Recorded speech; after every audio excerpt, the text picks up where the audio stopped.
Seja muito bem-vinda, seja muito bem-vindo a mais um Love the Problem. E hoje estamos aqui para falar de um assunto que é super importante se você trabalha com produtos, se você aí tá dentro de grandes empresas, criando novos produtos, novos serviços, se você trabalha com projetos ou se você está empreendendo, esse assunto é super importante. Hoje a gente vai falar sobre Product Market Fit e para isso eu tenho dois convidados aqui de peso para falar sobre esse assunto. Então, encontre uma posição confortável aí, aumenta o volume. Editor, solta a nossa vinheta.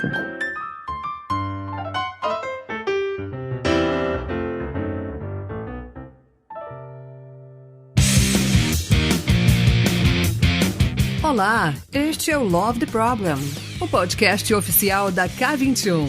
Evolução contínua de pessoas e organizações, com carinho, toda semana para você.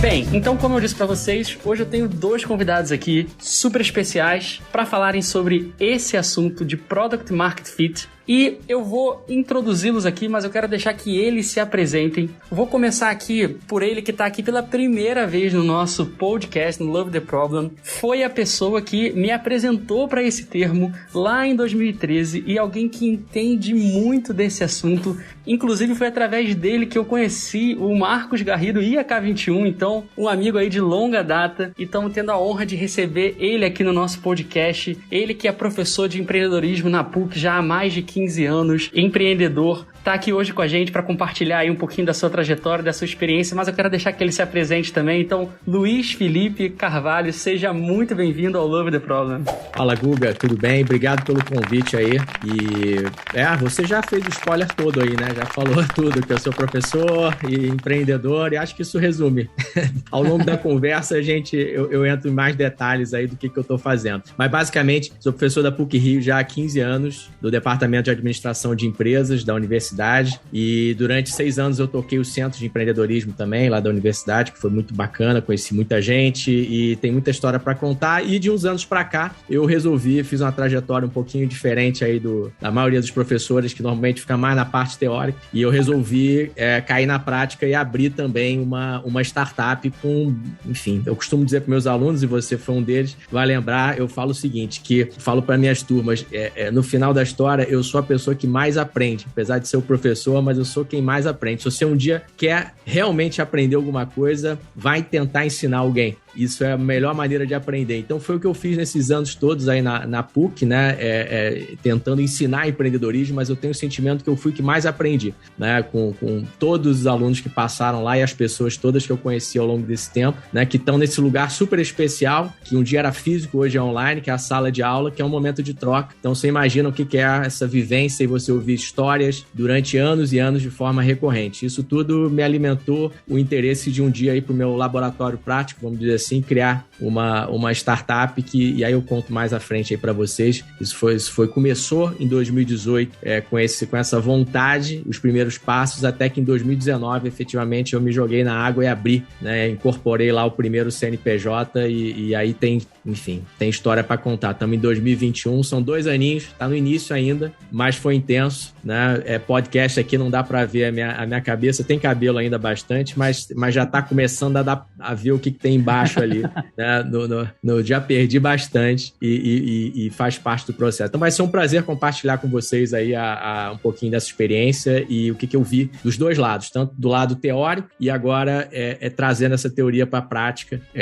Então acho que vai dar um recorte bacana e, enfim, trazer alguns conceitos que podem ajudar outras pessoas e empresas e gestores e empreendedores a caminhar aí alguns passos um pouco mais rápido, talvez, do que eu caminhei. Maravilha, Luiz. Então o que não vai faltar é assunto aqui pra gente conversar, você poder contar essas histórias e a gente aprender um pouquinho mais aí com essa trajetória. E o nosso segundo convidado que está aqui hoje já é um conhecido da casa. Quando a gente fala de produto aqui no Love the Problem, normalmente ele tá na área. Então, Magnus, seja muito bem-vindo mais uma vez à sua casa aí, ao Love the Problem. Maravilha, Guga. E dessa vez, como das outras vezes, estou muito feliz. Eu acho que vai ser um episódio fantástico, né? Além do conteúdo que é super rico e super importante para para quem está nesse desafio de fazer produto ou fazer negócio, poder contar com essa experiência de 2 anos que parecem ter passado 20 anos do Luiz é sensacional. E além disso tudo, é um cara fantástico, né? A gente teve um papo aqui antes de a gente começar a gravar. Eu já te agradeci nos bastidores, mas queria muito agradecer você aqui ao vivo para todo mundo de promover essa conexão e promover esse bate-papo aqui, que eu acho que vai ser rico pra caramba para todo mundo, inclusive para nós. Valeu, Magno. Obrigado mesmo. Encheu minha bola, hein? Porra, muito, cara. Sensacional. Muito bom, adorei. Vamos em frente. Já é bom pra começar o papo, né? Legal. Tamo junto, vamos nessa, então vamos bater papo. Eu sou o Guga Moser, Product Expert aqui na K21 também, e vamos junto bater esse papo então.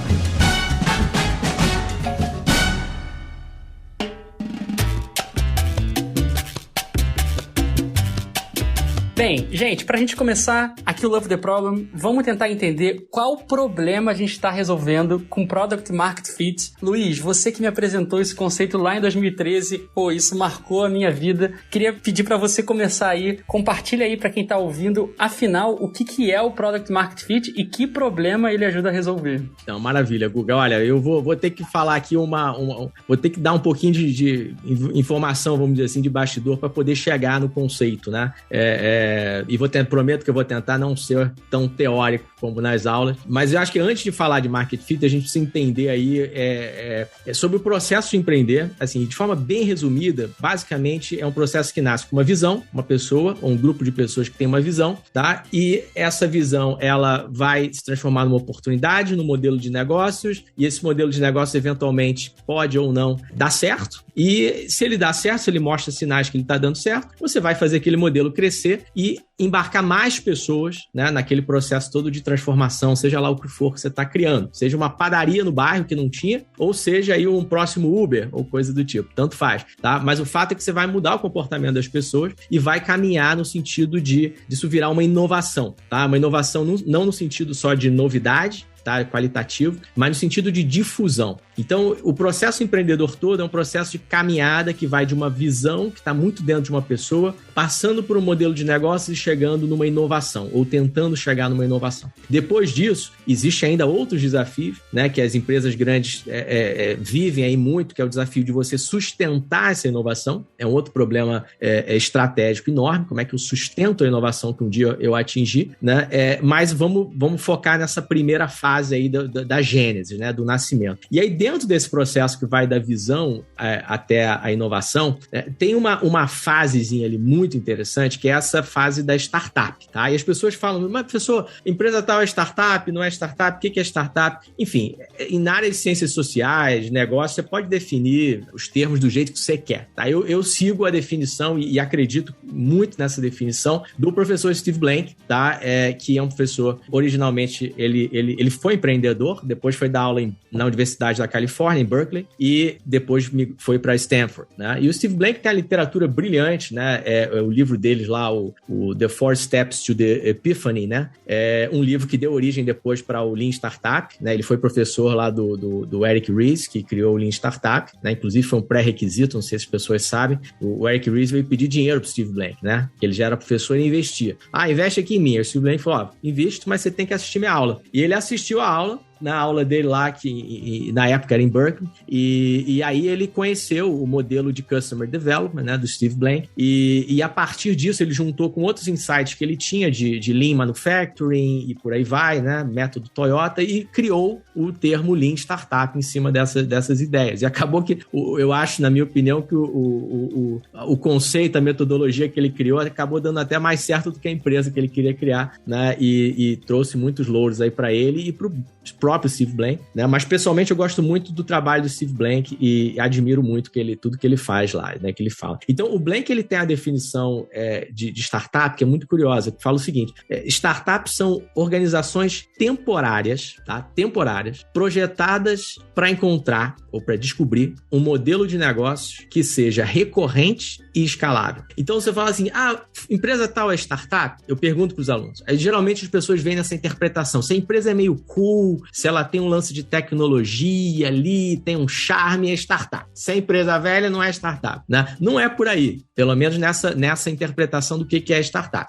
Startup é uma empresa feita para aprender. É uma organização criada para aprender. O foco dela é aprender. Aprender o quê? Aprender ou descobrir o modelo de negócios que funciona. Então aí a gente se aproxima da sua pergunta inicial, que era o Product Market Fit. Né? O que é o Product Market Fit? O Product Market Fit é justamente esse modelo, esse momento onde a startup encontra o modelo de negócio que funciona. O Ash Maurya, né, até você citou ali nos bastidores antes, ele coloca muito bem no livro dele lá no Running Lean, que o que a gente cria no início, depois da visão, é o chamado, que ele chama de plano A. É o plano A. É o plano para você embarcar e começar a jornada. Então, o livro dele é do plano A até o plano que funciona. O que você tem que fazer do plano A até o plano que funciona? Que é justamente o que uma startup faz. Uma organização feita para aprender, extremamente ágil, porque ela está disposta a trocar elementos fundamentais do modelo de negócio dela. Mesmo se isso vai sacrificar uma mudança de marca ou do que for, né? Até mesmo sacrificar o cliente, às vezes, em alguns pontos, nesse início, em troca de aprendizado, de validação. O que a startup quer buscar ou descobrir é o modelo de negócio que funciona. E isso,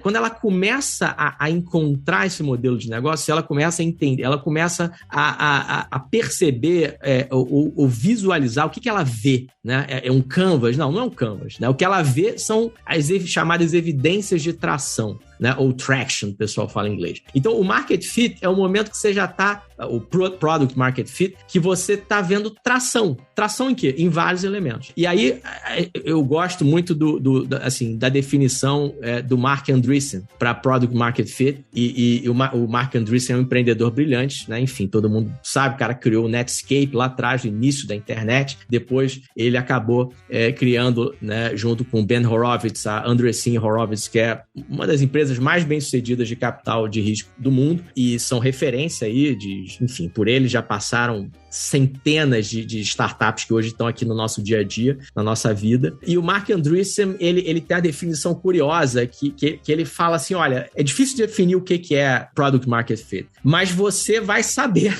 se você não está tocando o Product Market Fit, ou se você está tocando. Eu até destaquei aqui um artigo dele, que é muito interessante, que ele fala o seguinte, né? Você pode... Eu vou ler aqui um pouquinho, né? Traduzir que está em inglês. Mas ele fala assim, você pode sempre sentir, né, se o market fit não está acontecendo. Aí ele fala, né, os clientes não estão percebendo muito valor no produto, né, o boca a boca não tá acontecendo, o uso não está crescendo rapidamente, né, o usuário ativo no app crescendo, a imprensa não está dando muita bola ali para você e você está naqueles press release meio blá blá blá para aparecer na imprensa, o ciclo de vendas está demorando demais, você não percebe muitos deals, né? Muitos negócios acontecendo. E seja lá qual for o tipo de negócio que você queira imaginar, parcerias ou o que for. Então você sente que não está acontecendo essas coisas, né? E aí ele falou o oposto, né? Você também sente quando o market fit está acontecendo, né? Os clientes estão comprando o produto o mais rápido que eles podem, né? O growth, o crescimento de usuários está voando, você tem que botar mais servidor, e aí obviamente ele está puxando muito para negócios de tecnologia, né? Mas você tem que ficar aumentando o servidor da Amazon lá, bota mais máquina, né? O dinheiro dos clientes começa a entrar na conta bancária, o pessoal, você tem que contratar mais vendedor, mais pessoal de atendimento, né? Os repórteres estão te ligando ali, porque querendo fazer, né, uma entrevista, porque eles ouviram falar da coisa mais quente que tem.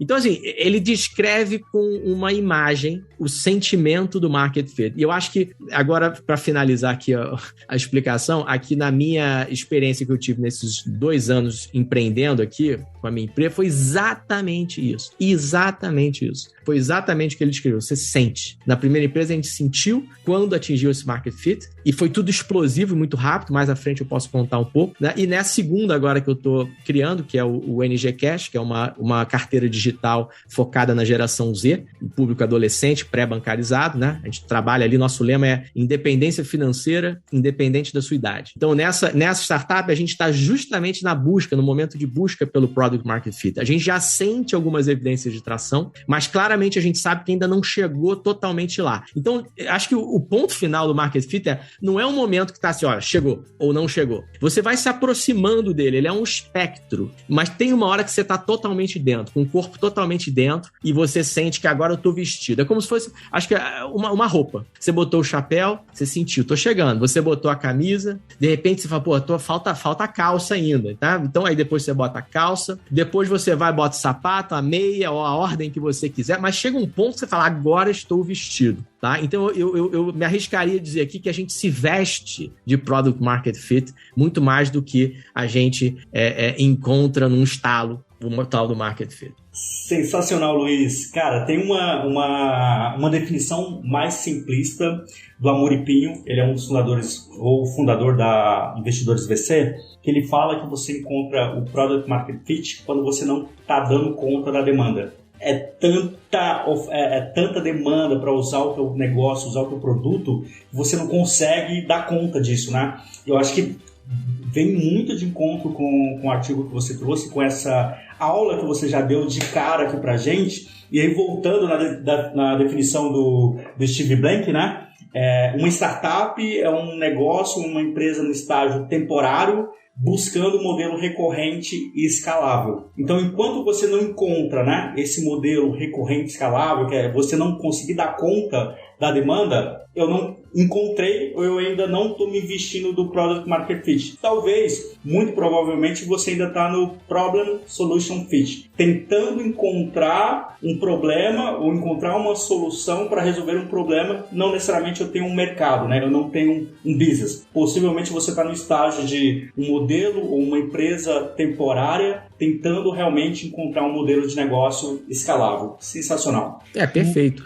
Ele só completando, Guga, assim, essa que o Magnus citou, realmente, essa definição, acho que ela resume bem. E o Steve Blank, de fato, ele coloca no modelo de Customer Development, né, que é formado por 4 etapas, ele coloca o Product Market Fit bem no meio, que está ali justamente entre o momento que você tem a validação do cliente e a validação do mercado, que são coisas diferentes, e vai passar para o momento seguinte, que é o momento ali focado na criação da empresa, vamos dizer assim, né? A criação do negócio, que é o que ele quer dizer, não é que não tem empresa, mas que é o momento que você vai injetar tempo e dinheiro para replicar. É o Airbnb quando ele nasceu, né? O Brian Chesky e o Joe Geber foram ali, testaram o modelo, falharam várias vezes até encontrar o modelo correto, completo, né? Mas no momento que eles descobriram, estava ali em São Francisco, Los Angeles e tal, atingiu ali o Market Fit naquele momento, conseguiu perceber que achou o modelo de negócio. Qual é o desafio seguinte? É escalar. E aí sim, injeta tempo, dinheiro, recurso com toda a vontade do mundo, né? Porque você já tem um modelo que está funcionando, você tem que replicar na costa leste, Estados Unidos, replicar na Europa, replicar na América do Sul, na Ásia, no mundo inteiro. O modelo deles era global. O problema é que muita gente, às vezes, tenta escalar o negócio antes de atingir o market fit, né? Antes de descobrir qual é o modelo de negócio que funciona. E aí é arriscadíssimo, né? Existe ali um 1% que talvez acerta, né? E pode acontecer, todo mundo pode ganhar na loteria. Mas agora, eu não acho que a gente deveria empreender com essa expectativa de loteria, né? Como é que a gente minimiza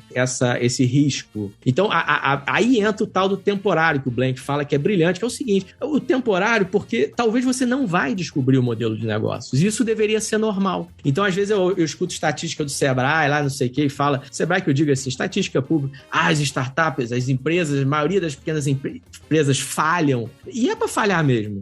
Eu me assustaria se elas dessem certo. Todas. Seria uma mágica, né? Porque elas deveriam falhar. A maioria, inclusive, deveria falhar. Isso deveria ser normal para o empreendedor. Um output possível e legítimo, inclusive desejável, na minha opinião, é você fechar o seu empreendimento. Os alunos, às vezes, se assustam com isso.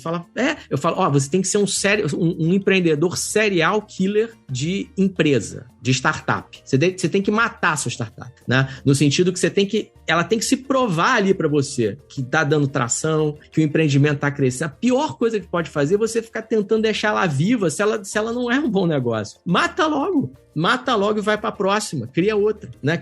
Então, é o lema do Lean Startup que o Eric Ries coloca. Fail fast, fail cheap. Tipo, se é para falhar, se o negócio não é bom, que seja rápido e barato. Isso tem que ser muito bom. É um sucesso você falhar rápido e barato. e ter a chance, ter o tempo, porque o tempo é a única coisa que a gente não consegue recuperar, né? Então, você falhar rápido e ter o tempo ali, né, para fazer outra, né, com o aprendizado todo que você trouxe diante, isso é um acerto incrível, né?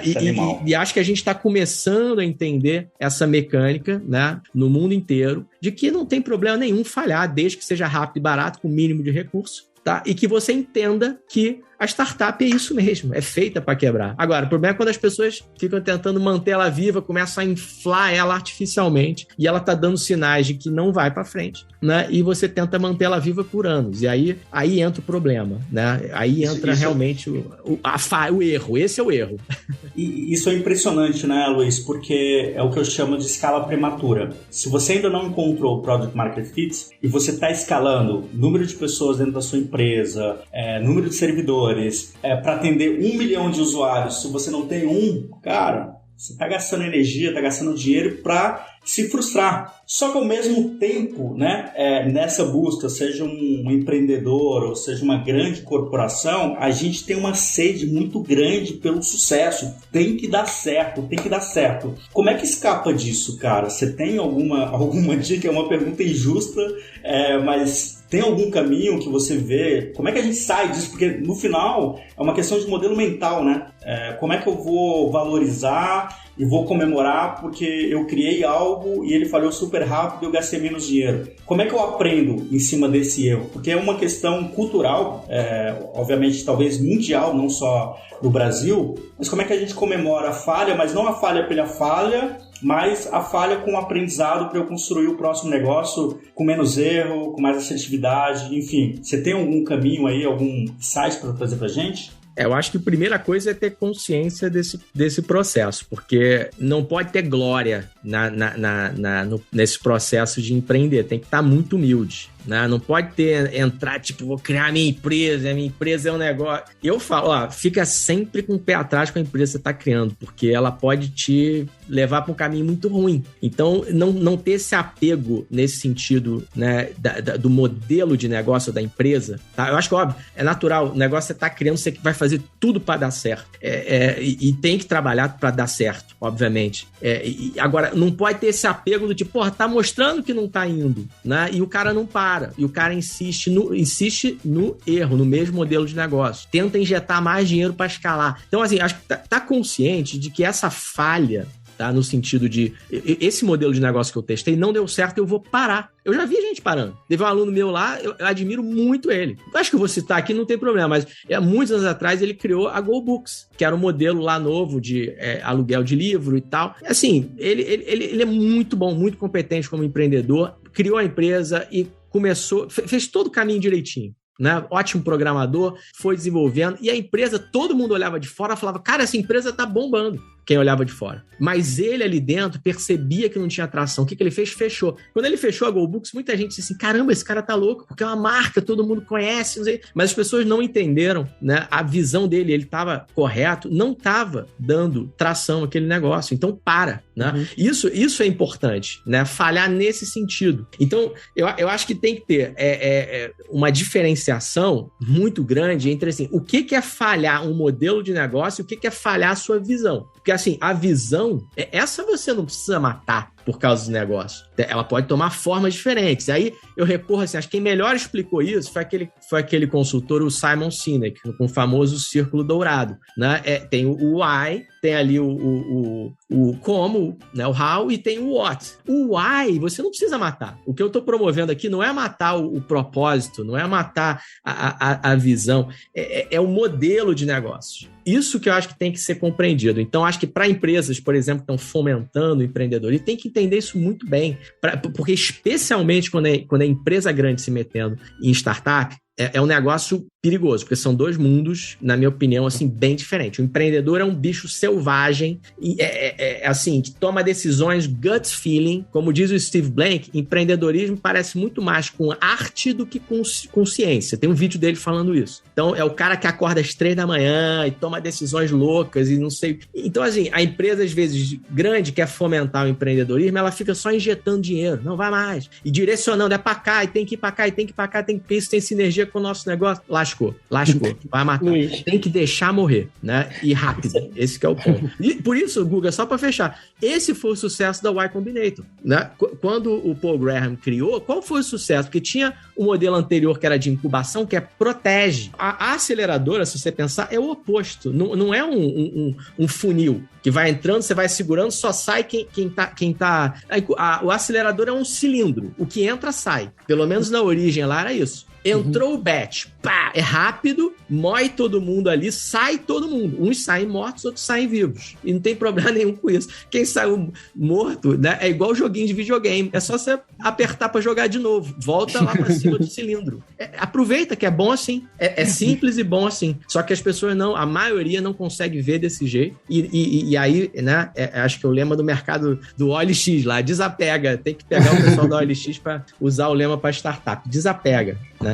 Muito bom. Você está falando, Luiz, você citou as grandes organizações que injetam muito dinheiro e a gente passa por diversas empresas e a gente vê isso acontecendo na prática. Porque são pessoas que estão lá tocando um produto, tocando, né, um serviço. Muitas das vezes até que já estão consolidados, já geram um determinado de receita, já passaram em algum momento por esse Product Market Fit, mas a empresa ela quer continuar crescendo, quer diversificar, e aí vem aquela famosa ideia, né? Não, precisamos investir em tal área, precisamos desenvolver tal produto. E aí, como a gente tem toda uma estrutura montada, né? Tem recurso.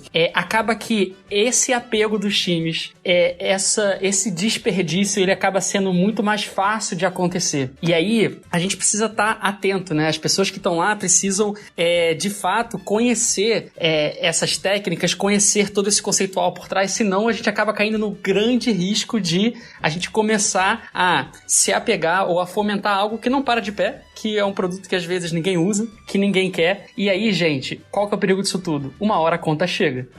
E quando a conta chegar, muito provavelmente acontece que o emprego das pessoas que estão lá naquele projeto acabam ficando em risco, e aí as pessoas olham para trás e às vezes não entendem muito bem. Por isso, gente, que é muito importante, a gente falou aqui muito, né, sobre empreender, mas isso acontece muito também no dia a dia das empresas, né? A gente, na verdade, muitas das vezes, às vezes nem chega uma tarefa, chega um projeto pronto, né? Às vezes chega um pedido para validar uma oportunidade de negócio, mas as pessoas automaticamente entendem esse pedido, né? Normalmente que vem de uma alta hierarquia, como tipo uma ordem, precisamos fazer isso para amanhã, e aí começa todo o movimento e isso gera uma série de desperdício. E tem uma frase que eu gosto muito da Ash Maurya, que ele fala: focar em escalar um produto antes de demonstrar essa tração inicial é a melhor forma de desperdício que existe.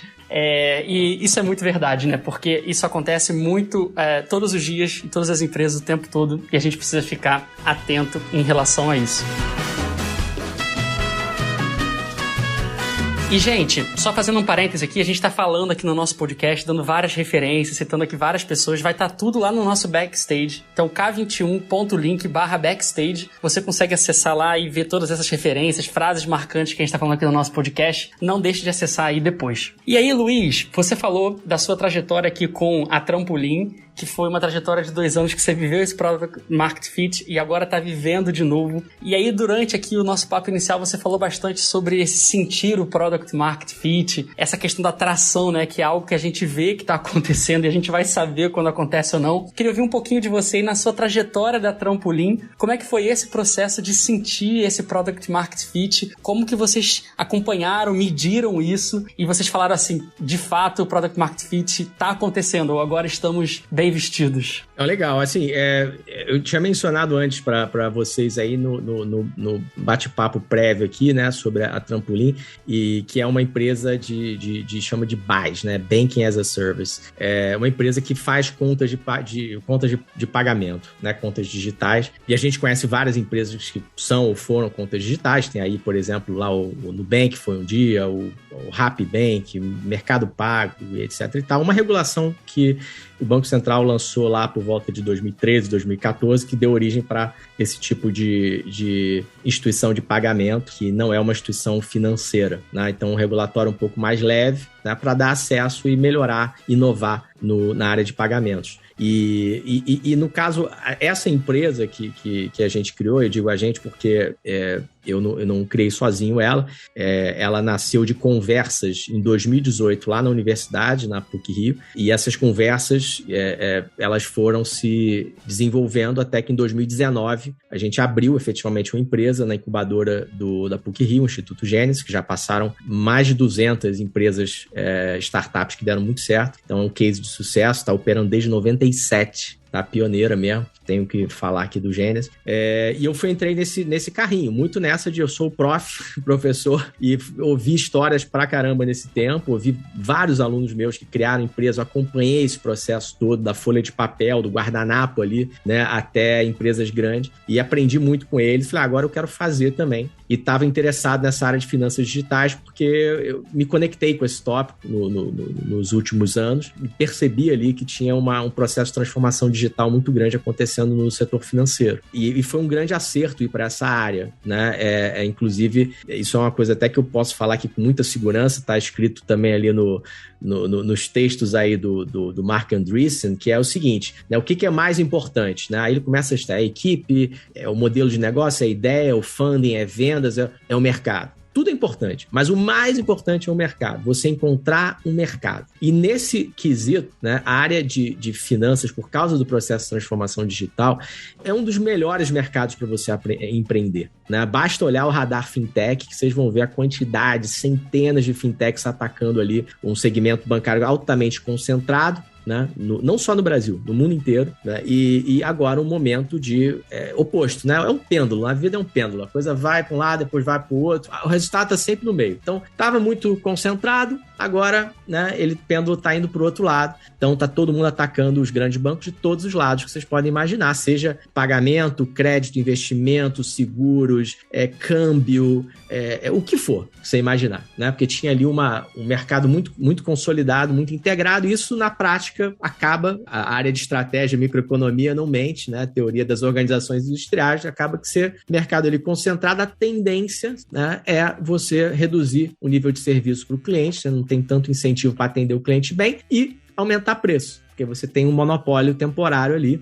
Isso são os efeitos, né? Então é o que a gente sentia nas contas há 10, 15 anos atrás, aquele, né, várias ineficiências, e pega aí um Nubank, foi pega o Davi Vélez lá no iniciozinho, falando da visão dele, tem até lá o flip chart, eu mostro meus alunos, tem uma cópia do flip chart deles usando lá o framework do Jim Collins, né, de construção de visão, muito interessante ver esse registro de 2013, e aí ele fala sobre todos esses problemas, e hoje em dia a gente vê, 10 anos depois, o resultado disso, essa transformação toda. Então, assim, mercado é muito, muito, muito importante, né? Acho que para o empreendedor conseguir escolher aí um bom mercado para atuar. Mas a gente entrou nesse segmento de fintech e se propondo uma empresa de tecnologia, né, software, uma empresa basicamente no tripézinho ali, computação, design e negócios, né, e a gente criou uma plataforma de Banking as a Service. E aí surgiu um cenário interessante, foi tudo muito rápido que aconteceu, né, na empresa, mas entre 2019 e 2020, final de 2020,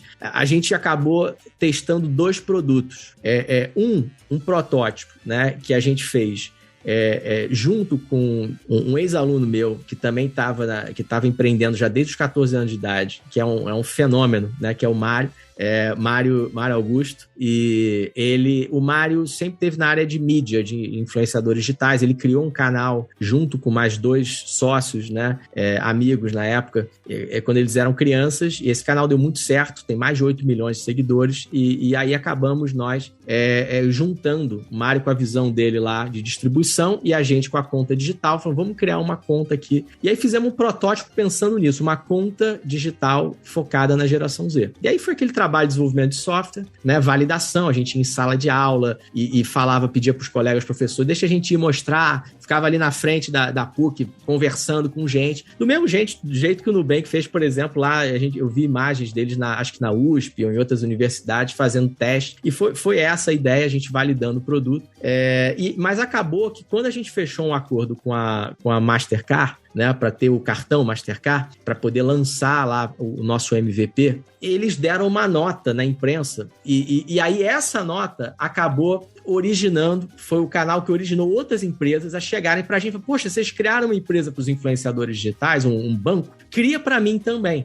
E aí a gente percebeu que tinha um B2B aí fortíssimo. E isso ganhou tração muito rápido, porque aquela história do você sente os clientes chegando. Eu lembro um dos meus sócios lá, o Luca, né? Ele botava R$500 espontaneamente, ninguém conhecia de marketing digital, R$500 no Google Ads lá, que acho que ele tirava até do bolso dele, né? E entrava muito lead, porque o negócio tocava mensagem, né? Então, várias empresas, que já pequenas, médias e até grandes, que já queriam criar suas contas digitais, tem aí a K21, que é a empresa de vocês, né? Por exemplo, que é criar o K21 Bank, né? Ele pode fazer isso tudo sozinho, mas ele pode plugar num BAS, que é o nosso negócio, né? E criar rapidamente um time to market muito rápido. Em um mês, você está com a sua conta digital K21 Bank, você faz o atendimento, a distribuição, o marketing, por aí vai. Então, esse era o business, né? E aí, essa coisa escalou muito rápido em 2020. E, em paralelo, a gente foi ali meio que testando escondido, fechado ainda, o modelo direto de B2C.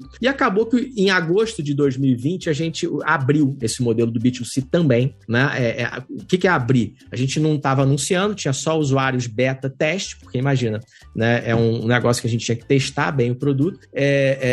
Os influenciadores foram em agosto de 2020 no canal, falaram, galera, agora tem aqui o Niggle Bank. Porra, e aí faz explosão. A garotada toda se jogou.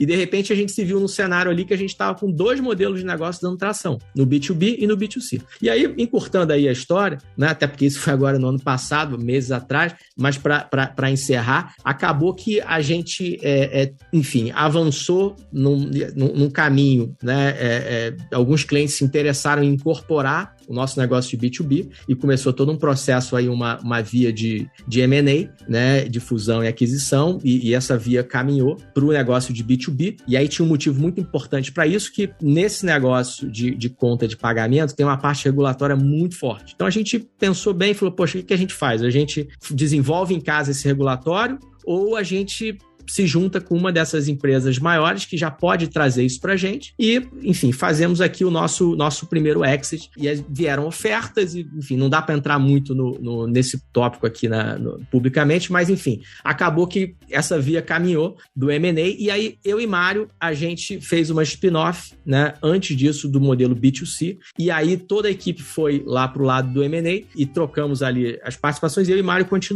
decidimos tocar o negócio novo que é o Niggle Bank, né, que agora virou a NG Cash, né, que a gente ampliou mais. Então essa foi a trajetória aí das empresas, a gente acabou pegando, né, um seed capital para começar esse outro negócio, montamos uma equipe totalmente nova, né, para esse novo negócio B2C e hoje somos 26 pessoas, a gente abriu a empresa agora em fevereiro, então é muito nova ainda, a gente está em setembro, né, estamos aí fazendo aí cerca de 6 meses de idade e tá muito legal, a gente bateu agora aí 500 mil de contas, então sentimos claramente, voltando para o Market Fit, assim, evidências de tração e a gente já sente que já colocou uma parte dessa roupa do Market Fit, não colocou inteira ainda. Tá claro isso pra gente. A gente tem ainda muitos desafios em relação à ativação de usuário, em relação à usabilidade, em relação até o modelo de monetização. Então tem muito feijão com arroz para comer ainda, né? Pra gente poder dizer que encontramos plenamente ali um modelo de negócio recorrente, escalável,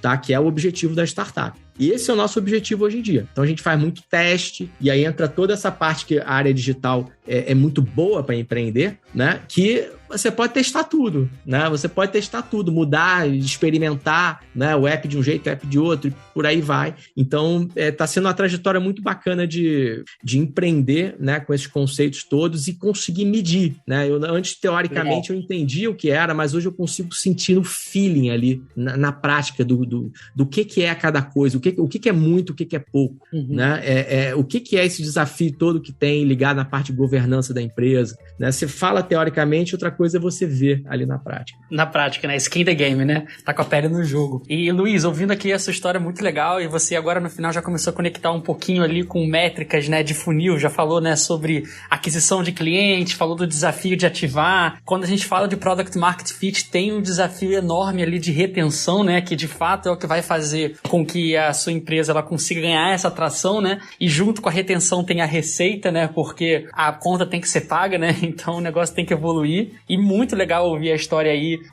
dessa trajetória aí, muito rápida, né?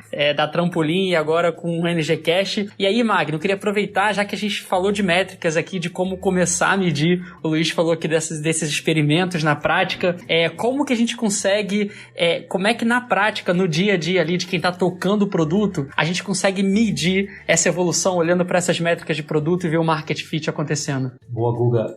Só um parênteses antes de eu responder isso, eu achei curioso, dentro do Lean Startup, o Eric Ries traz, em algum momento você precisa pivotar ou perseverar, né? Você tem que saber exatamente esse momento de pivotar ou perseverar na sua ideia original. E aí o Luiz trouxe uma questão da visão do negócio, né? Você tem uma visão fixa. O Jeff Bezos traz muito isso também, né? Você precisa ter uma visão fixa, mas a jornada ela tem que ser flexível. E aí quando o Luiz trouxe que, cara, a gente na origem, no Gênesis, né? A gente focou em conta digital para jovens e no meio do caminho apareceu um B2B, me pareceu ser um exemplo genial, Luiz, de vocês conseguirem realmente manter essa visão clara, fixa, mas de conseguir se adaptar na jornada, né? Então, vocês acabaram aproveitando a oportunidade ali do B2B e agora me parece que também está aproveitando a oportunidade do B2C, que era a ideia, né? Ou era o interesse, ou o foco original do negócio. Achei super legal e queria ouvir um pouquinho, antes de responder a questão das métricas, Google, como é que o Luiz vê um pouco disso, de como é que isso foi muito complicado, complexo de manter esses dois negócios em paralelo, como é que foi? Porque você poderia simplesmente focar no B2B, esquecer o B2C, e agora, com essa janela, né, estou entendendo que a maturidade do mercado, a maturidade do negócio chegou e por isso você está com esse sentimento que o market fit está chegando. Mas se você não tivesse priorizado continuar fazendo isso lá atrás, você não conseguiria aproveitar essa oportunidade hoje, né? Não, perfeito, Magna. A pergunta é ótima e realmente eu vivi isso, tá? Eu vivi isso porque a gente acabou tocando dois modelos de negócio que mostraram ali, que deram essas chamadas evidências de tração. E foi um momento bastante difícil pra gente, que a gente viveu, né? E conversamos com várias pessoas fora e todo mundo é unânime dizer assim, tem que focar, não dá pra ficar querendo fazer os dois, e tá certo, e é isso mesmo. No nosso caso, esse foco, ele acabou se desdobrando, essa ideia de focar, acabou se desdobrando no seguinte sentido, vamos separar e abrir duas empresas, e a gente continua junto, né, criar duas empresas, mas isso era uma condição também muito peculiar do nosso negócio. Por quê? Porque a gente tinha um time ali que era um time de empreendedores, tá? Então a gente tinha condição de ter um split de empreendedores. E eu acho que isso é uma condição sine qua non para você fazer um movimento do jeito que a gente fez. E por que a gente tinha um time de empreendedores? Porque a gente no início não tinha dinheiro para criar um negócio. Foi o primeiro negócio que eu estava criando, né? Eles também, né? Todo mundo, né? E quando você está no seu primeiro negócio, você não consegue levantar capital assim com facilidade, né? Atrair pessoas boas. Então é muito comum você formar empresas com essa lógica de sócios, né? De vários sócios que estão entrando na relação capital-trabalho, o pessoal entra com trabalho. E capital não é uma coisa que está muito presente. De cada vez mais ele vai entrando, conforme, né, você vai mostrando serviço ali, a coisa vai caminhando. Mas no início não foi. Então, as pessoas que formaram esse grupo que formou a Trampolim, enfim, tinham várias pessoas, né? Que era eu, o Lucas Pérez, né? O Luca Freire, o Rafael Bressan, o Mário Augusto, que eu citei, e, enfim, tinha até outros que nem estavam ali diretamente como sócios, mas que eu considero empreendedores que eram alunos da universidade, que saíram até dos seus estágios, né, para entrar no negócio e viram a mesma visão que a gente estava vendo, então é muito legal. Mas o fato é que a gente tinha ali vários empreendedores, então foi fácil pra gente fazer o split. E tinha também uma coisa meio que assim, uma espécie de como é que eu vou dizer, um carinho por cada uma das visões. O Lucas e o Luca tinham mais essa visão, eles apreciavam mais, tinham até mais experiência no B2B, então foi natural eles liderarem esse lado. E do outro lado, o Mário era um cara totalmente mídia digital e influenciador digital, e eu tinha uma conexão muito grande, porque no início da empresa, quando eu estava ali praticamente sozinho, a minha conexão era mais com B2C. Então, acho que, mais uma vez, eu só estou falando isso porque, para não parecer que é uma regra de bolo. Eu acho que pra gente foi possível fazer esse split, né, e de um jeito continuar juntos, assim, com todo mundo ganhando dos dois lados, apesar de não ter sido um processo simples, porque aí você começa, né, ainda mais envolvendo esse processo todo do M&A, você começa a botar mais coisas na mesa e começa os interesses todos a se aflorarem, então tem todo um desafio de governança, que a gente acabou superando isso, graças a Deus, mas eu acho que, no geral, a regra de bolo tem que focar. Se der para fazer o que a gente fez, porque tem vários empreendedores, maravilha. Mas se não der, eu acho que tem que escolher um caminho e focar. E eu acho que, francamente, se a gente tivesse nessa situação de que não dá para criar os dois separados e fazer o spin-off, a gente teria ido pro B2B. Porque o B2B, ele deu uma reação muito rápida. Muito rápida. Muito rápido, né? E é muito menos arriscado também. Tá? A verdade é essa, porque o B2B você tem ali um outro cliente em cima que está fazendo a camada toda ali do atendimento, da parte de distribuição, divulgação, que tem muito sunk cost, muito custo afundado ali, né? Quando você faz esse investimento em mídia. E para você trazer rede é um desafio muito grande, né? Então, o B2B ele é menos arriscado, e acabou que a trajetória do B2B foi muito rápida por esse motivo que eu te falei. Acho que a gente surfou sem querer uma onda que estava se formando e a gente estava no lugar certo, na hora certa, com o produto certo, com a equipe certa. E aí tem, acho que, um pouco de sorte, né, de um jeito, mesmo se a gente trabalha com sorte aí no sentido de que, né, a sorte só vem para quem acordou de manhã cedinho e foi trabalhar, né? Para quem tá dormindo na cama nunca tem sorte. Mas, assim, poderia ter saído para trabalhar e não ter dado essa sorte toda. E eu acho que foi uma questão de mercado, tá? Porque realmente, na época que a gente criou, inclusive, só mais um parênteses aí também que eu acho interessante vocês terem, a decisão da gente ter criado em casa o nosso back-end lá transacional não foi uma coisa também planejada, do tipo assim, vamos criar todo esse sistema de banking nós mesmos. Não foi, porque a gente queria pegar de outro e não tinha. Quem fazia na época que a gente começou não quis nos atender, porque a gente era nada, né? A gente era uma startup sem nenhuma reputação, né? Enfim, disseram assim, vocês são pequenos demais, a gente não está interessado em vocês, quero atender o varejo aqui gigante que está, né? E de outro lado, quem abriu a porta, né, não tinha condição de fazer do jeito que a gente queria. Então a gente falou, como tinha essa competência toda em casa de programação, a gente falou, vamos fazer. E aí nós hackeamos mesmo o sistema, no sentido de criar o nosso arranjo meio que puxando de outros, plugando em outros, né? Uma lógica ali toda de hack, nesse sentido de, cara, vamos aproveitar as conexões que a gente tem, né? E obviamente teve ali um ponto que eu acho que fez uma diferença grande, que foi no momento que a Mastercard topou ali através de uma emissora lá que é a Edenred, né, que topou ali atender a gente, e muito na visão que eles tiveram, tipo, poxa, eles estão ali na universidade e é um polo de inovação e eles estavam com essa visão de inovação. Então é bacana ver como uma empresa grande pode contribuir também com a startup, com o ecossistema de startup, né?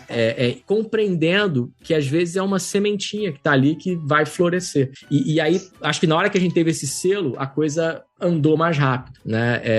Foi um catalisador. Teve outros catalisadores também, né? A gente participou de outras coisas, o BNDES Garagem, por exemplo, né? Que foi um programa de aceleração, a própria PUC, teve outros catalisadores. Sensacional. E Luiz, ouvindo você contar essa história, tem uma questão de intenção também, né? Quando você fala sobre a sorte e tal, quanto mais intenção você coloca na sua trajetória, seja você enquanto pessoa física, um time numa garagem de uma universidade, criando um novo produto, essa intenção é super poderosa. E a gente pode, talvez, traduzir essa intenção na visão, que você trouxe muito bem, que o Steve Blank traz muito bem ali. E aí, tentando conectar aqui com a pergunta do Guga sobre as métricas, para mim, tem ficado cada vez mais claro que quando você está ou criando um novo negócio, ou criando a sua startup, ou com algum desafio dentro da sua organização, se você não tiver uma intenção muito clara, dificilmente você vai ter alta performance. E aí quando a gente fala sobre produto, né? Produtos digitais, startup, etc., existem 3 tipos de métricas. E na verdade eu não vou falar exatamente sobre métricas, mas sobre etapas. Ou você está buscando crescimento, que é um dos pilares, ou você está buscando engajamento, ou você está buscando receita. Qualquer atividade que você está fazendo no dia a dia, cara, ela tem que estar conectada. Ou você quer crescer, ou você já cresceu o suficiente, você precisa engajar a sua base, e no final do dia você precisa monetizar. Senão, né, crescimento e engajamento não para de pé. E para mim, quando você fala que a gente acaba vestindo, né, o Market Fit, o que vem na minha cabeça é que essas 3 bases, crescimento, engajamento e receita, eles estão equilibrados. Eu nem estou morrendo de fome a ponto de ficar desesperado, no sentido de, cara, eu não estou crescendo, não estou engajando e não estou retendo, mas também não está naquele crescimento miúdo, engajamento quase nada, e uma receita que não dá para você pagar as contas. Realmente eu encontrei, né, eu estou me vestindo do Product Market Fit quando, cara, esses 3 pilares ele tá rodando e eu tô tendo dificuldade para equilibrar no sentido de atender a demanda, né? E aí eu preciso realmente agora escalar servidores, escalar a equipe, porque realmente eu consegui acertar na veia ali. Maturidade do meu produto e necessidade do mercado, essas coisas se encontraram e realmente eu tenho agora um negócio recorrente e escalável. Isso faz sentido? Essa história, crescimento, engajamento, receita, você vê isso nos negócios que você está criando de forma clara? Como é que você poderia tangibilizar isso, né? Talvez na experiência sua prática aí para quem está ouvindo a gente. Não, tá perfeito, Magno, é exatamente isso. Acho que você resumiu isso com essas 3 palavrinhas aí. É exatamente isso, sem tirar nem pôr. O que eu posso só colocar aqui, talvez assim, como é que a gente lida com isso no dia a dia, tá? Estamos aprendendo também. Eu acho que, inclusive, cabe aí, sinceramente, um outro podcast para vocês explorarem toda essa parte de growth, que já é outro bicho, né? Eu nem sou especialista na área, mas vejo, entendo a empresa lá na nossa startup, tem gente tocando isso no dia a dia, né? Tem um ex-aluno meu lá, o Petros, né? Fez engenharia mecânica na PUC, que é o cara das planilhas dos números, e a gente diariamente vê, assim, são planilhas insanas, né, no sentido de número pra caramba e todo mundo vai alimentando, pega lá do Metabase, puxa de Google Analytics, puxa de tudo que é lado e joga os números para ficar calibrando, né, essas 3 variáveis que você colocou. Então, assim, na prática é isso, é ver número, né, se a gente tá falando de uma startup digital e tem uma abundância de dados muito grande e você vê direitinho, se você conseguir olhar, tem um desafio técnico mesmo, eu acho que de você ter gente ali que lida bem com os números, que consegue reunir esses números, automatizar o processo de coleta, fazer as queries certas, colocar os pontos de contato certos lá no app para fazer, né, a coleta toda nos touching points, os Firebases da vida, os Metabases da vida e por aí vai.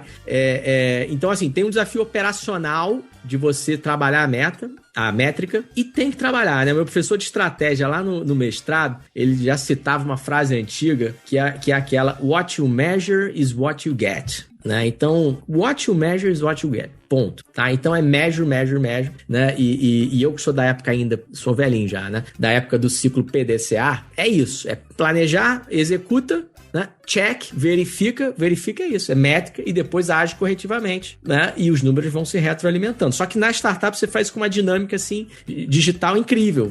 O PDCA gira em um dia, entendeu? Então, é um processo muito, muito interessante. Agora, tem um outro ponto que eu também queria reforçar em relação a essa questão do tripé aí que você colocou, é que, pelo menos pra gente, na nossa experiência hoje em dia, o que tá acontecendo é que a gente sabe que tem que atuar nos 3, crescimento, engajamento e receita, mas a gente teve que optar por um, para ser uma espécie do ponta de lança ali, né? Ele não anda sozinho sem os outros, é um pouquinho aquela aquela brincadeira que as pessoas meio que se prendem uma na outra e tem que andar todo mundo junto, né? Mas tem alguém que tem que estar dando meio que o passo. Então, hoje, a gente, na nossa startup, a gente optou pela métrica da receita, o que não é muito comum no segmento que a gente está. As empresas, elas têm um olhar muito maior para o crescimento de base, né? O escalar quantidade de usuários. E aí é uma decisão estratégica, são escolas, eu diria assim, tá? Tem escolas que gostam mais de ir para um lado, tem escolas que gostam mais de ir para o outro. A que a gente seguiu, né, que é uma escola que eu diria que remonta lá para trás, quero citar muito nome, mas uma turma aí que começou ali no Leblon, criando um banco e depois começou a fazer cerveja e por aí foi, né? A escola dessa turma é muito orientada para receita. E a gente se conectou de algum jeito com essa escola, por N motivos, então a gente está olhando muito hoje para a métrica de receita. Agora, você não pode abandonar, eu acho que aí tá a beleza do que você falou ali, é um trio, é um tripé. Você não pode chegar e falar, o foco é só receita, e aí você não olha para engajamento e não olha para crescimento de base. Não dá. Os três têm que andar juntos. Não, mas tem que focar em uma. Eu acho que uma tem que puxar. Não dá pra querer, vou trabalhar as três com a mesma intensidade. Tem que ter uma que em última instância, qual é a prioridade? Exatamente. E elas vão oscilar, né? Tipo, cara, hoje, dado o momento, mercado, empresa, receita. Daqui a pouco a gente pode entender que temos maturidade, a outra etapa, sei lá, engajamento, o crescimento é a mais importante do momento. Perfeito. Foi a reunião de hoje. A gente hoje a gente tá vendo, acompanhando a câmera. Os números estão mostrando assim, vocês estão arrebentando em aquisição de cliente. E tá. Né? Como eu falei, a gente bateu já 500 mil de contas, não tem a menor dúvida que vai bater 1 milhão de contas até o final do ano. Os números não mentem, assim, já tá quantitativo o negócio. Agora, esse número, a gente hoje tá ok, mas e o resto, né? O que a gente tem que trabalhar nesse número para conseguir olhar a nossa mecânica-chave? E aí entra toda a discussão e, enfim, dava um outro podcast só para debater essas estratégias e eu tô aprendendo muito com isso na prática, não é nem minha praia ainda. A alta aquisição do produto demonstra que existe aí um product fit, né? E aí, pra gente convencer... O problem solution fit, né, que vocês perguntaram lá no início, eu acho que é isso. O problem solution fit foi que o Steve Blank bota ali, antes do marketing. Exato. Entre a etapa 1 e a etapa 2 está o Problem Solution Fit. Exato, resolve o problema de alguém. Agora, para a pessoa tirar o escorpião do bolso, né? E aí decidir pagar é o Product Market Fit, que é exatamente esse momento. Exatamente. E tirar aí, feliz, Guga, e tirar feliz, porque tem muita empresa, muita startup que consegue arrancar o dinheiro do cliente, né? E o cliente foi. Por algum motivo ele foi por aquilo ali, mas ele não tá gostando. Por isso, a equação, eu sempre vi isso na aula e eu acho muito... Assim, tem uma equação ali de um bom negócio, que é o seguinte, tem um valor que você entrega para o que o cliente percebe que é intangível. É intangível. O valor é intangível, o que ele está percebendo ali é intangível. E ele paga um preço, que é o valor que você está capturando ali. E atrás desse valor que você capturou, tem um custo ali da história. Se essas três coisas estão uma distante da outra, porra, é um belo negócio. Porque o teu custo está lá embaixo, o valor entregue pro cara tá lá no céu, na percepção dele, e você tá capturando ali no meio. Você tem buffer pros dois lados. O problema é que tem muitos negócios que é apertado, tá tudo junto ali, né? O custo tá quase tocando ali o valor capturado, e o que você tá entregando é quase igual ao valor capturado. Em alguns casos é até negativo. Eu quero fazer a maldade de citar um segmento aqui que eu achava que era negativo, não sei se eu deveria, mas eu acho, por exemplo, TV a cabo, agora já morreu, mas há um tempo atrás você ficar travado naquilo ali, você não gosta, isso era arrancado para pagar, né? E se a pergunta é, você quer mudar? Você fala, quero. As pessoas, aí o instinto do usuário ou do consumidor, do cliente, se ele não percebe muito valor, ele quer mudar, né? Então não é um bom negócio, mesmo se ele está dando receita. E isso é um perigo. Porque eu vejo muita empresa mais solidificada que começa a achar mecânicas para arrancar dinheiro do usuário, né? Mas ela não está dando esse buffer. Você tem que entregar muito mais do que você captura. Você tem que medir o quanto você está entregando, mais do que você está capturando. Porque senão o cliente vai chegar ali, ele fica sempre na iminência, né, de aparecer um produto substituto, ele troca. Então, na prática, isso é o quê? É o churn. É o churn da empresa. Empresas que entregam pouco têm churn alto. Empresa que entrega muito tem churn baixo. Faz todo sentido. E aí, pra gente fechar essa parte de métricas, Aí, conectando com esse ponto de entrega de valor que você acabou de trazer, Luiz, teve uma frase que eu li esses dias do Joshua Seiden, eu acho que é assim que se pronuncia o nome dele, num livro que ele tem de Outcome over Outputs, e aí ele fala bem assim no livro, ó, você pode gerenciar o que o time está fazendo ou o que o time deve fazer. Isso se chama gerenciar entregas. Mas isso é um problema, porque nem sempre entregas geram valor, certo? A gente pode estar entregando coisa que não gera valor. Aí ele também fala assim, ó, você pode gerenciar, inclusive, o time questionando sobre valores macros de negócio. Como o Magno trouxe, aumentar receita, aumentar engajamento, aumentar crescimento. Mas isso pode ser um problema porque pode não ser específico o suficiente para o time para dizer a direção que ele tem que ir. São coisas extremamente estratégicas, mas podem não ser específicas. E aí ele termina assim, ó, o que nós queremos é gerenciar resultados, questionar o time em como criar comportamentos específicos no cliente, e esses comportamentos é o que direciona os resultados de negócio. Isso permite que o time tenha autonomia para encontrar a melhor solução e se mantenha focado na entrega de valor. E no final do dia, quando a gente fala de Product Market Fit, o que a gente está dizendo é exatamente isso. Como que o nosso time consegue gerar comportamentos no nosso cliente para fazer com que a nossa marca cresça, com que ele aumente o engajamento, com que a gente aumente a nossa receita e no final das contas ele esteja pagando feliz sobre o serviço, certo? Pelo nosso produto, e isso vai fazer com que a gente tenha exatamente essa tração, esse problema bom de resolver, né? Que é a demanda explodindo aqui na nossa porta, para que a gente consiga gerar cada vez mais e mais valor e gerar cada vez mais impacto.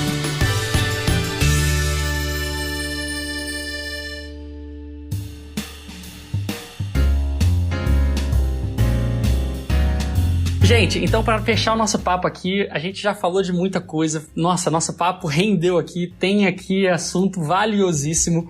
No final das contas, gente, quando a gente está falando de Product Market Fit, a gente está falando sobre criar coisas que as pessoas queiram e que elas estão dispostas a pagar por isso. E seja você empreendendo, abrindo seu novo negócio, seja você trabalhando em uma grande empresa, você precisa estar muito atento a isso, precisa acompanhar, você precisa medir isso na prática com números claros que dizem qual a direção que você tem que seguir, e tenha zero desapego se você tiver que mudar a sua direção, porque afinal de contas agilidade é sobre isso, né? É sobre adaptação. E aí, gente, para fechar aqui o nosso papo, eu vou pedir, Magno, começa aí deixando a sua mensagem final para quem toca um produto aqui, para quem está empreendendo, que está acompanhando aí Product Market Fit. Se você tiver que deixar uma mensagem final aí para essas pessoas, o que você diria? E já aproveita e traz junto aí suas referências também. Show, Guga. Primeiro, eu queria mandar uma mensagem direta aqui pro Luiz. Cara, eu não fui seu aluno, mas quem dera tivesse sido...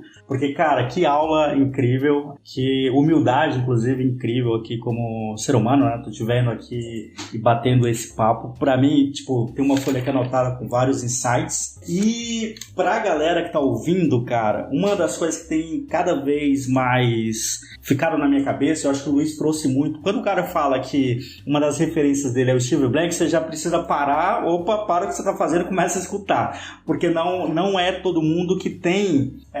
essa referência, né? E além de ser uma referência didática, conceitual, uma referência prática também, de realmente botar esses conceitos que a gente lê no livro, lê em alguma palestra e tá ouvindo aqui através do podcast, colocar em prática. E aí, para quem tá ouvindo, entenda os fundamentos. Você entendendo esses fundamentos, por que algumas coisas acontecem e outras não, por que mudar o comportamento de um cliente ou mudar o teu próprio comportamento é super interessante no momento que a gente vive, é sensacional, porque no final do dia você acaba tentando buscar uma série de fórmulas mágicas que não existe. O funil aqui, para esses dois negócios que a gente discutiu com o Luiz, é um, para a tua empresa é outro, para a empresa que você vai criar é outro totalmente, mas uma coisa que não muda são os fundamentos. E aí, para mim, os fundamentos é você realmente ter intenção naquilo que você está fazendo, ter uma visão de produto ou de negócio que realmente inspira as pessoas e, no final,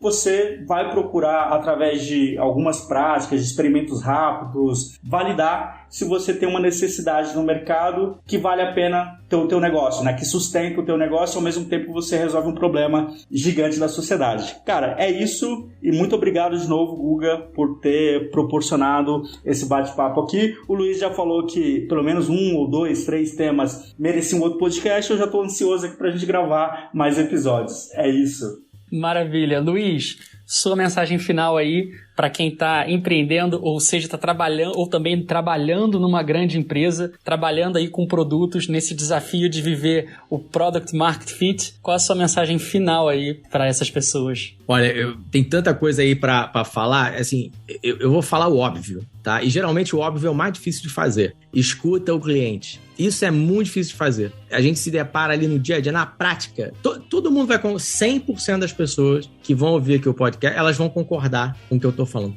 Ouve o cliente. Ele te diz o que ele quer. Ele te diz o que ele quer. Tudo bem, tem vezes que você vai, Steve Jobs, se fosse ouvir o cliente, aquela história toda, blá, blá, blá. Mas vamos pegar assim, na prática do dia a dia, gerenciando a empresa, tá lá avaliando o usuário, né, se tá funcionando, não tá. Ouve o cliente, cria os canais de comunicação, ouve o cliente. Vou dizer para você, a gente faz isso? Não. E a gente tenta, mas é muito difícil de fazer mesmo. A gente se pega diariamente fazendo reunião, né? Que a gente vê, assim, o cliente não tá na reunião decisória. Aquela coisa que o Jeff Bezos fazia, na biografia dele, ele cita, sem botar a cadeira do cliente, qualquer reunião, tinha a cadeira vazia escrita cliente. Né, para provocar você pensar no lugar do cliente. A gente não faz isso na prática e é muito difícil, tá? É óbvio demais, tá? E todo mundo vai falar, vai concordar e amanhã vai querer fazer isso no seu trabalho, mas é muito difícil de fazer. Então, acho que o mais importante de tudo é ouvir o cliente, a moeda de troca ali para o empreendedor. Mais importante que isso supera tudo, supera qualquer coisa, né? E tem um livro antigo que eu recomendo, que eu acho um barato. Não é Startup Digital, é um livro de um CEO que levantou, hoje nem está muito em moda mais, empresa de aviação, né? A Scandinavian Airline System, a SAIS, que estava indo para o buraco, e teve um CEO lá das antigas, estou falando década de 80, o Jan Calzon, que levantou essa empresa, e o nome do livro é Moments of Truth, né? O momento da verdade, ou a hora da verdade, acho que assim é traduzido em português. E ele fala exatamente isso, como que ele levantou aquela empresa simplesmente ouvindo o cliente e estabelecendo aqueles touching points ali, né, como sendo o momento de que você vai encantar o cliente, que você vai conseguir dar alguma coisa para ele. Então, meu recado, acho que é sempre esse é genérico, transversal, extrapola startup, extrapola... É a lógica do mundo, é servir outras pessoas e empatizar com elas e trazer algo bom para aquelas pessoas. Mas a gente esquece, especialmente quando está numa organização, porque ela começa a perder a figura, né? Começa a questão lá né? A gente começa a esquecer que são pessoas falando com pessoas, entregando para pessoas e trocando para pessoas. É tudo all about people. E como diz ali o Richard Branson, e posso citar N empreendedores. Então o meu recado fica esse aí, mas eu queria fechar aqui, cara, principalmente agradecendo aí por vocês dois de terem me recebido aqui no podcast, né? Eu não estou muito habituado a fazer podcast, e gostei muito da experiência aqui de falar, um bate-papo informal. Então, agradecer muito aí, Magno colocou pontos muito bacanas aí, que deu margem aqui para eu discutir coisas até que eu nunca tinha parado para pensar. Então, muito te agradeço. Vou ouvir depois, quando eu estiver correndo, esse podcast para relembrar de tudo isso. E Guga, você é um craque. Eu te conheci lá realmente na sala de aula e você sempre foi um craque em tudo que você fez. E desejo aí muito sucesso para você na trajetória aí com a K21 e outras, que você é um daqueles caras que entrega e encanta. Ah, que maravilha! All about people. É isso, gente. É sobre conexão, é sobre a gente bater papo, a gente falar sobre as coisas que realmente importam e no final do dia a gente conseguir fazer coisas importantes que impactam e mudam a vida das pessoas. Se você gostou desse nosso podcast aqui, não deixe de ouvir os outros episódios aqui do Love the Problem. Nós também aqui na K21 temos drops de produtos que a gente está lançando, vídeos com conteúdo específico sobre desenvolvimento, estratégia, crescimento de produtos. Então, entra lá, confere. A gente recentemente também teve o Product Summit Pocket, que aconteceu também no YouTube, tá tudo lá, a gente tem palestras, conteúdos de qualidade, é só você entrar aí e pesquisar. E se você também quiser se especializar, quiser saber mais, a gente também tem vários treinamentos sobre produtos, sobre métricas, é só você entrar no nosso site k21.global e você conferir tudo. Então, continuamos juntos nesse desafio de a gente gerar impacto, gerar valor, de a gente conseguir criar produtos que passam pelo Product Market Fit e depois que escalam e que impactam a vida das pessoas. Estamos juntos nessa jornada, conte com a gente e até uma próxima. Muito obrigado.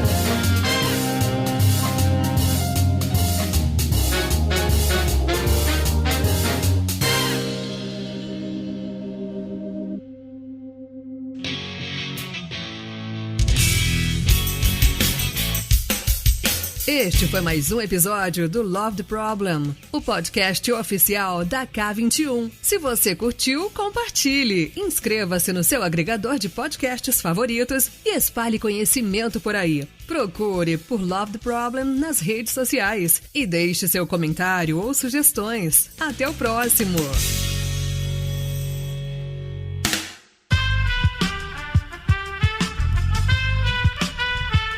Esse podcast foi editado por Aerolitos Edição Inteligente.